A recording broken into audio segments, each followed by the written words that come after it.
Assalamualaikum dear students. Today we have week 7 and lecture number 2. So we have first example on deterministic finite automata, right? So we have a language L1. L1 is equal to set of all string that must start with 0. Okay. So the condition over here for this language we have the 0 starting with always, right? So before going to draw the finite automata, we have to start with the regular expression first. So the regular expression that could be 0 based on the condition that is 0. Then we have 0, 2 times 0, then have 0, 1, 3 times 0, 0, 1, 0, 0, double 1, 4 times 0, and so on. So this is the condition. Okay, so these regular expression meet the conditions of regular expression, right? So let's go to draw the finite deterministic finite automata for this string. So we have initial state because there should be starting point as well. So this is initial start symbol representation. This is A. I'm representing with A, right? Then we have B is final start. It's up to you whether you present X, Y, Z, and so on. This is final state, right? So that was the starting with 0. If I keep all of the string regular expressions, so I have the relations between A and B that is always start with 0 accordingly, right? Then we have a for loop to cover up rest of the input queries, so that is done by loop on the final state. This is 0 comma 1, right? So like for example, if we have a string of, let's see, 0, 1, 0, and 0. So if see from this finite deterministic finite automata, so we have initial A. So when I come to B, so it reads 0 because of the condition. Then we have 1, so 1 comes from this loop. Then we have double 0, so 2 times 0 from here, right? So this is finite deterministic finite automata, which accept all string with the starting zeros, right? Next we have another example. If for example the user query like for example 1, 0, right, and double 1, anything can possible, but I'm just trying to show if it is start with 1 other than 0. So like this is 1, 0, 0, so 1, 0, and 1, 1, right? So it does not execute it over here by this deterministic finite automata. So I will draw another state to show how my system can halt such input, right? It is 1, right? So if I see over here, so this one executed. For this I need for loop, right? So I put the for loop 0 and 1, right? So already I pass the 1, then 0 from here, then 2 times 1 from here, right? So if we see over here, so first of all we have violated the condition starting with 1, which is the violation, right? The second thing is that we cannot connect C and B, right? So this is why it is invalid string. So this invalid string is called dead state or trap state. Let me write over here. This is called dead.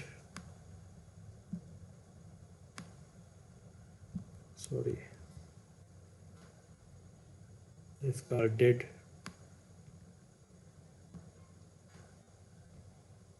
or we can say trap state. Okay.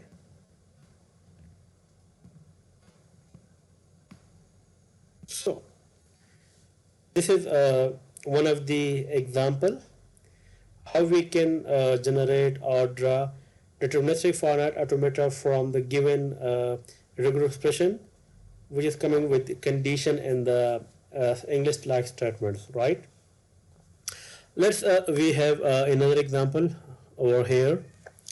The user is asking like he have double zero, double zero and one. Oh, sorry. Double zero and one. This is the query coming from user. So how we can execute this thing on deterministic finite automata with some alternate solution. So let me show you. Starting with A, which is the initial symbol. Okay. Then we have B, right? This is 0, right? Then we have again B,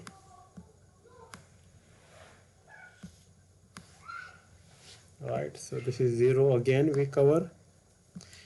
Next we have to cover again 1, so I am representing B. It's up to you whether you want to extend it up to C, D, right? So it's up to you. Okay, so if we see, so we have already covered 0, 0 and 1, right? So it accepts the given finite string from regular expression, but the problem with this deterministic finite automata is that it is not convenient. It's not convenient solution because B is repeatedly repeating, and it's not optimized solution due to space and time factor, right? So these two solutions are the repetition, which consumes storage and space as well, right? So it's more better to use the for loop over here to reduce the communication and computation cost of the system, right? So let's say we have another example. Another example we have, let's say the user is asking to generate 0, 1, sorry, it's a 1, 0, 1, right? So what could be the regular expression, finite automata for this? So we know already we have the initial state, right? We have A, right? Then we have, let's see, B, right? So between these two we have 1, the transition. Then we have, let's see, I'm marking to C, right? So this is 0 from given query. Then we have again, let's say D. Let me extend it to D and 1, right? So if we see it accept our regular expression, right? 1, 01, 1, 01. But the problem here with this solution as well, we have such repetition. So this repetition is not optimized solution because it make decision in delays, yeah, right? So it create delays in the decision, right? So this is not optimized solution for any kind of problem. So we just omit these things and we use the for loop over here, right?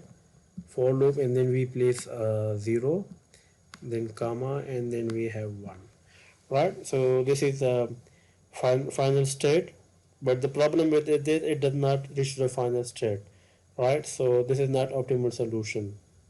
So we have a different example over here. That's why I have mentioned how we can draw the finite automata. However, the best solution, if we see from here, so this is the best solution, right? Only the A and B. So it will cover all kind of queries generated by different user, starting with the condition of focusing that is with 0, right? So it could be combination of anything, right? So there's a possibility of dead state or trap state. So usually drip and dead state we see we can use for machine learning, because we do not know the nature of this of the user, whether it will follow the instruction or rules which is designed for some robotic machine or some machine learning algorithm or not. So this is one of the good thing whenever we put the did or trap state in robotic design and machine learning techniques to see how the user react with the given system or machine learning technique. So this is very important thing for your future, because nowadays machine learning is in almost any kind of problem towards solution. Like we can use the big data problem, we can easily handle IoT problem. We have handling different diseases like the breast cancer, blood cancer, heart detection, and anything out there. Right? Like for example, if I see over here, sometimes the patient feels the muscular pain in chest, or some back pain in their shoulders. So the student, the patient feel he has some kind of heart issue. No, right? So this is the dead state or trap state, uh, which is does not meet the requirement of the heart stroke, right, or heart attack problem. So that is another thing which we can see whether it's not the real problem with the patient regarding the issues, right? So that's why we put the dead or trap state to learn the system more from the user experiences or the user inputs. So that's why we use the dead state as well, right? To see how the user playing with the system, right? So in the next lecture 2 I'm extending. So I have one more example. So let me explain in that example, right? Thank you. Assalamu alaikum.